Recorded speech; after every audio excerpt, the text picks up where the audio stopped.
Good morning. It's Heather with R-Rated Reviews, and I have a really exciting review to do. It's definitely a specialty item. I purchased an egg incubator from a company called Innsky, Innsky. I got it from Amazon. It's $70. It came with rave reviews. I went through all the reviews. I mean, incubators are not cheap, and I didn't want to buy a dirt cheap one, but I also wasn't going to spend $200 or $150 on one. Initially, this one had a coupon with it, and I waited and hemmed and hawed. I lost the coupon, and I was pissed. But I waited longer, and the coupon came back. It was $15 off, so I paid $54.99 for it. I just went back to look. Now I'm really pissed because now they have a 30% off redeem, which is $21 instead of, I lost $6. Anywho, we hatched chicks for the very first time ever. Because we're a chicken rescue, we don't buy chickens, and we normally have to leave space just in case, someone buys chicks for their kids for Easter and then can't keep them. Or, you got some idiots that have an apartment and think it's fun to get chickens and then they can't have them. We also work with a local breeder who breeds show chickens. And that's why Taylor's so beautiful. We have a unique collection of chickens. They're all misfits, one way or another. And I wouldn't have it any other way.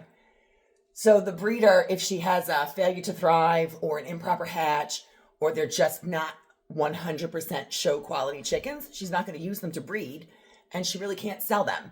So she gives them to us. We've got chickens that have legs that stick out, blind chickens. Anywho, last year, one of our silkies was very broody, and she wanted to raise a clutch, and we could not break the broodiness, and we didn't have any rescues coming in. So we did go and purchase misfit chickens. We went to Tractor Supply, and we asked them, anyone getting picked on? And sadly, they wished I had gotten there 20 minutes earlier because they lost a chick that they had put in the back room that was getting picked on. But they did have another chick that was getting picked on that they had to put in the back room by itself in a box.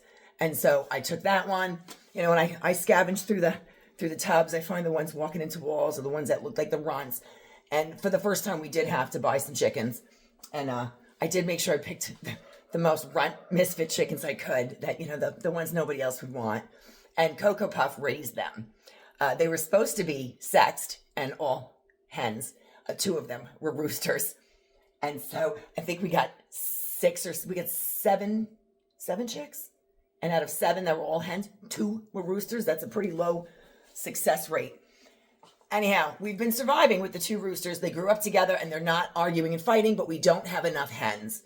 And the hens they got the shit banged out of them all winter. It was a long winter and they weren't out much. Some of them are wearing saddles now to get their feathers back. And so Cocoa Puff is broody again. She wants to raise a clutch. So we decided that we were going to let her nest on 8 eggs. And she's so small that she was spread out to the gills trying to keep these eggs warm. And I ordered the incubator. She did incubate them on the nest for 14 days, and we finished them off in the Innsky incubator. We've never hatched eggs before. And out of 8 hatched. We had a 100% success rate, which I am shocked about. And it did look for a while like 2 of them weren't going to make it because they didn't hatch for like 2 more, almost 3 days past the first hatch that came through. And this is where anyone who's got chickens is, you're going to laugh. You're going to agree with me. I got so excited that I watched a video on how to pick eggs, the best eggs to incubate, and which ones there's a 90% chance that the pointy ones, if they're pointier, are roosters. I don't know. I have like 8 more eggs that are a variety that I'm like, I want to go stick them in the incubator right away and just hatch 8 more. This is how people wind up with 100 chickens. Right now we have 2 roosters and 9 hens in the flock outside, and we have the 2 house chickens. We have Taylor and Cocoa Puff in the laundry room in their nesting boxes. And today's Thursday. I am finally closing on my house tomorrow, which I think is April 11th. So I have to get the coop cleaned at the new place before I bring anybody over. And Cocoa Puff's going to be a few weeks, at least a few weeks, raising these chicks. And I'll show them to you in a few minutes. So this is the incubator. And I will tell you, the instruction manual was like nothing I'd ever seen. It is so thorough and explains everything about the process, how to reset the machine, what temperature. It comes with one of these, I think this is the card that came with it. So it has a calendar on it. It tells you what process and what look the eggs should have and on which days you're supposed to candle them. If you look on here, it'll tell you on day 6 you're going to candle, day 11, and day 16. It comes with it's not plugged in. It comes with a built-in candler. Oh, maybe I should let it turn on. And that is bright. It has 4 different settings on it. The coolest thing about it is that this is where you set it. You can set the temperature, and it actually tells you that for the first day 1 to day 18, you need a temperature of 100.4 Fahrenheit, 38 Celsius, and that the humidity should be between 48 and 60%.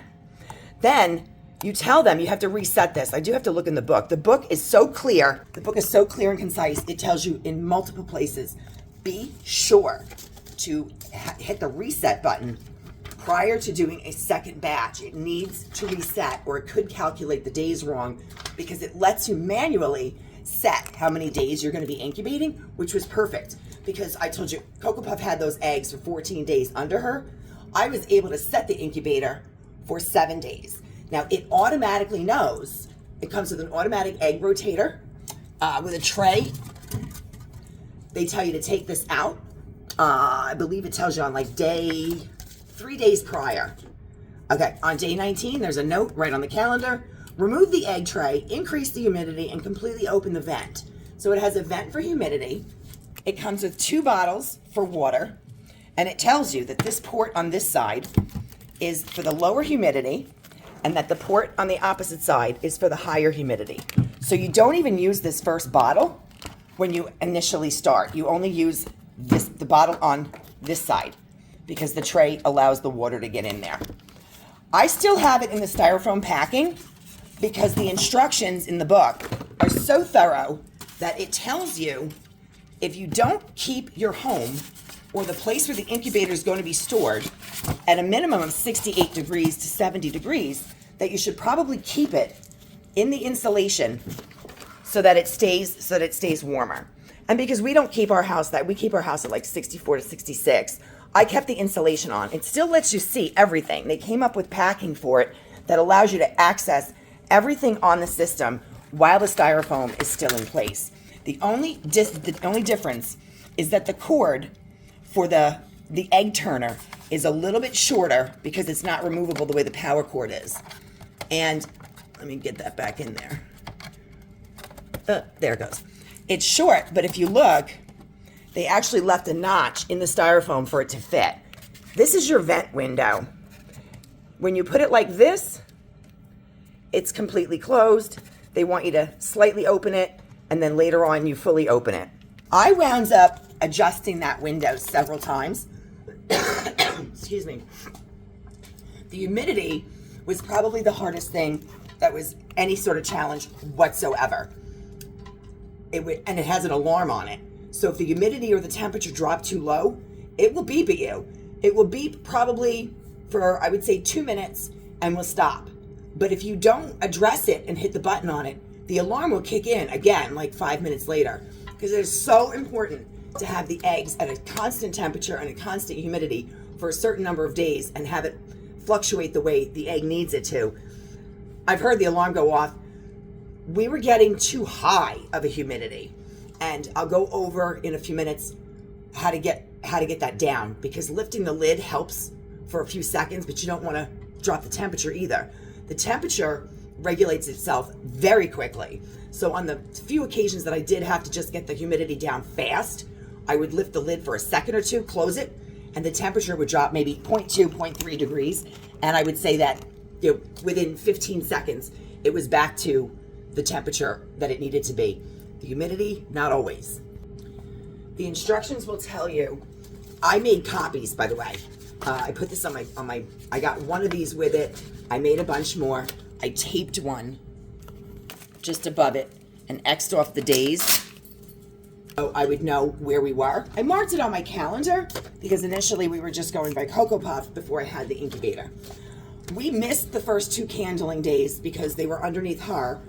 And when we got it, I think we started like right after the second candling. So we candled them and it was amazing to like see that it looked exactly like the pictures. And some of them I'm like, there's like something in there. I get how babies are born, but there's like an umbilical cord. This thing's attached. It was just nothing short of amazing that something can grow and be fed with everything that's, you can't, there's no, I can't even put into words what it was like to see a chick hatch. Just amazing. Really hard not to mess with them, and you just can't, because you can kill them if you let them, if you help them hatch, you can kill them because they're attached to blood vessels and everything inside the egg. It's an amazing process. So when you set your timer, you press your first button over here is the menu. That's going to set your temperature. Your up and down buttons are here. So you can go up, you can go down. Once you're done with that, you hit it again and it goes to days.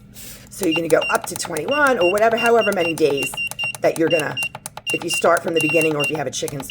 So 21 days is here. You hit set. It's done. This over here, you can also set, but it tells you this is the timer for how many minutes before the egg rotator rotates. And it's just a tray that sits in there. They tell you to manually test it. And there's a button. I have to reset it somehow. There. Those are the, I know I have to get rid of them, but I kind of want to save the first one that cracked. I know I can't. This is, you just test it. This says manual egg rotating. Press it, and it rotates. And it notates that 3 days prior to the eggs hatching, you remove that tray. It stops rotating because at that point it's not supposed to rotate. You take the tray out, and it specifies they don't want a baby chick to hatch and get its foot caught under that tray. It could get hurt. It just lifts right out, and then it stops rotating. And if you hit the manual rotate button, it won't go.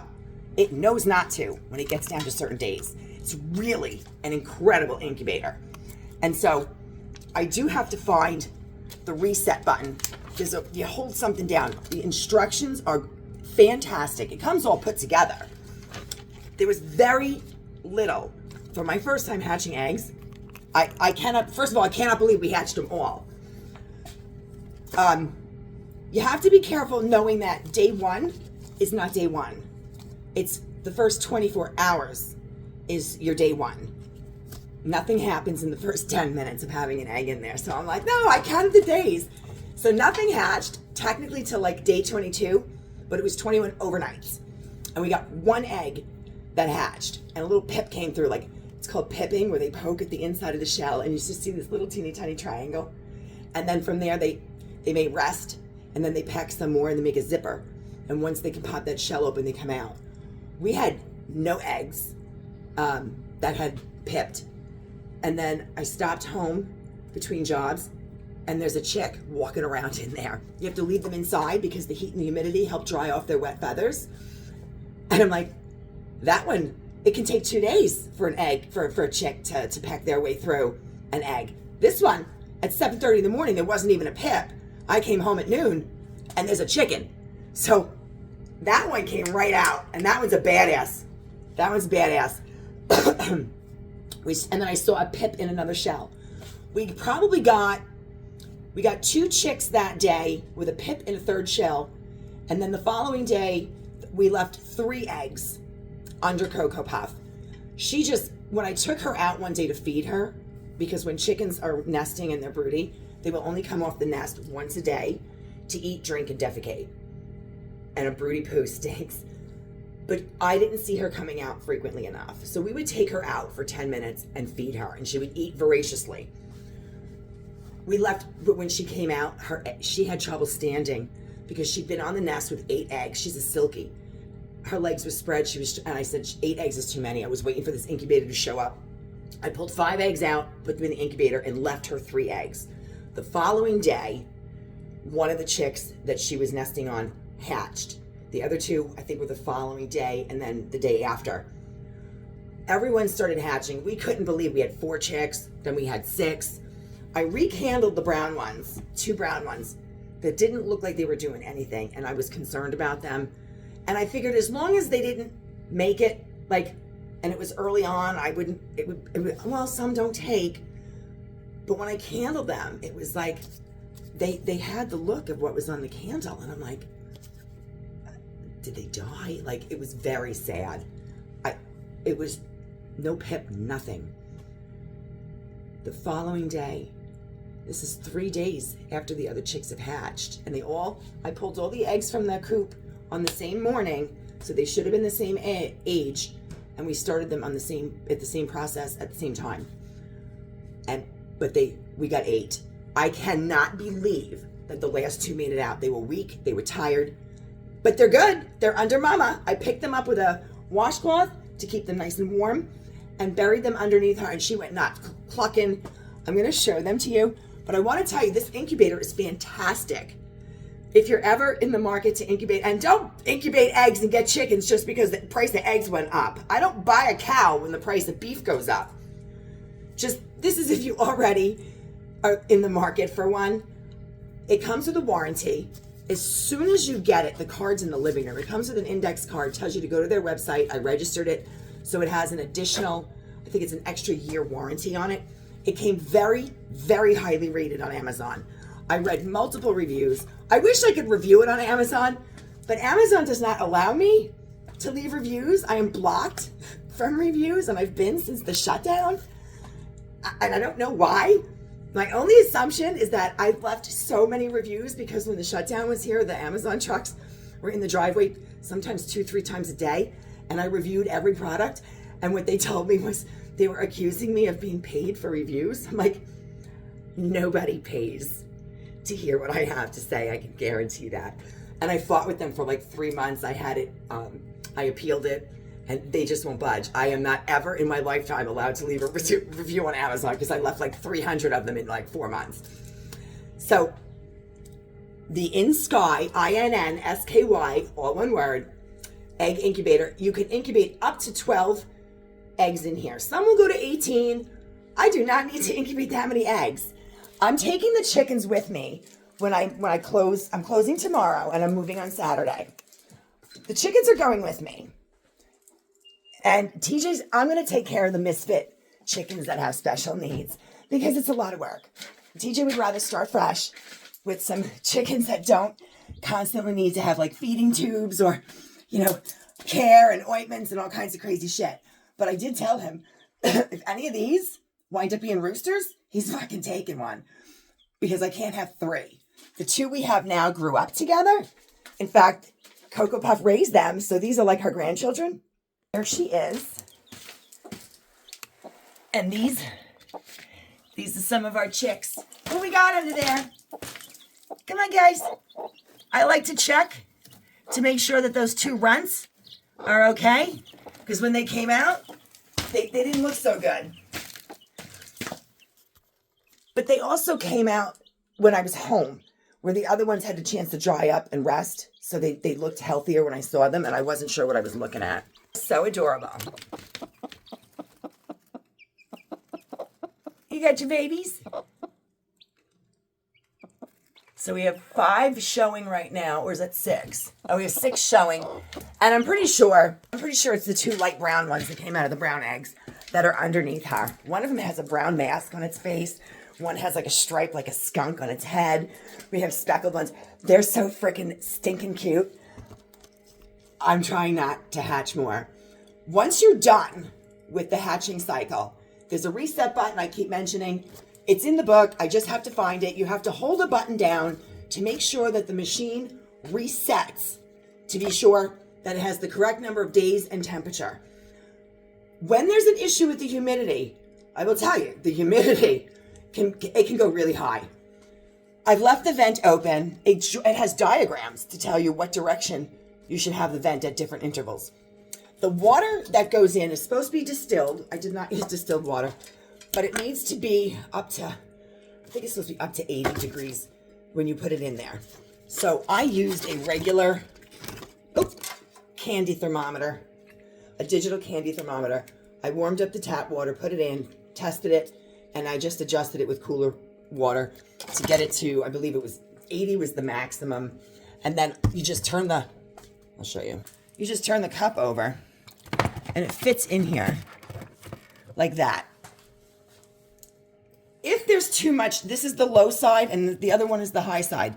If there's too much humidity, we have found that the only way to get it out and stop it from continuing without having to open it is to take a paper towel and suck up the water that remains in the little tray. You'd be surprised, there is quite a bit. I wring it out and I do it again until I take all the water out and the humidity is more stabilized.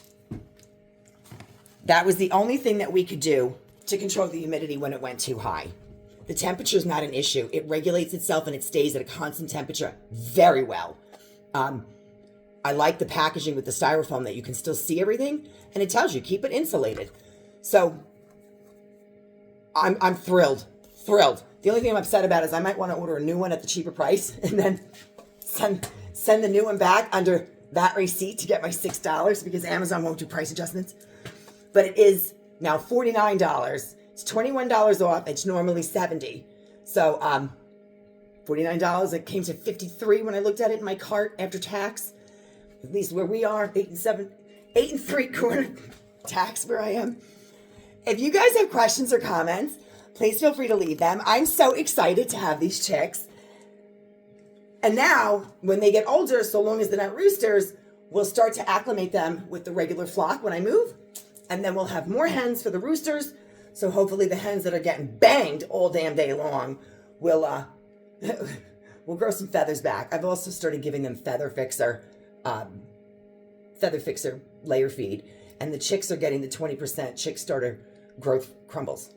Questions or comments, please feel free to leave them. Don't forget to hit like and subscribe, and hoping that the next video is given from the new house. Have a great day.